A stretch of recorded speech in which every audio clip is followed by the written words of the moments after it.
বাচ্চা বেতন না, মেয়েটা বিয়ে দেওয়া যাবে না। পপুলার আরো বাড়তি ইনকাম আছে, অনেক আরো বাড়তি ইনকাম, আরো 75,000। খুব খুশি মেয়ের পক্ষ। টাকা কই থেকে আসে এটা দেখার দরকার নেই, সে খুব খুশি। বাকি 75,000 কই থেকে আসে টেবিলের নিচেতে, তাও খুশি।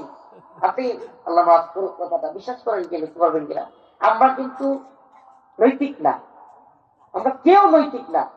মানে সুযোগের অভাবে চুর হইতে পারি না, সুযোগের অভাবে পিসা। আমাদের সমাজ আমাদের এত পদস্খলন হয়েছে যে বাস্তবতা হলো সুযোগের অভাবে সবাই কি পিসা। এই সমাজে যদি চুরি কাজটা নিচু কাজটা হইতো, বা চুরি করলে ভাই কি করবো, আল্লাহ হইলে অসংখ্য মানুষ চুর হইতো। আল্লাহর ভয়ে কিন্তু সে ভালো মানুষ না, আল্লাহর ভয়ে সে চুরি করে না এরকম না। সে সুযোগ পাইলে 1 লাখ টাকা করে থাক বা একজনের কেউ পড়ে থাক, মাইরে হইলেও নিয়ে যাবে।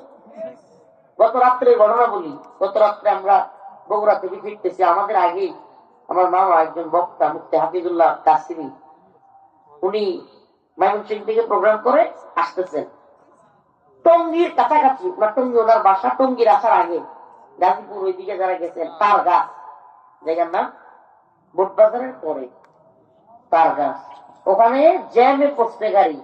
এই ঢাকা ময়মনসিংহ বিশ্ব রুটে, গাজীপুরের মতো জায়গায় বিশ্ব রুটে 6-7টা পোলা বানাইছে, রড নিয়ে, বড় বড় চাকু নিয়ে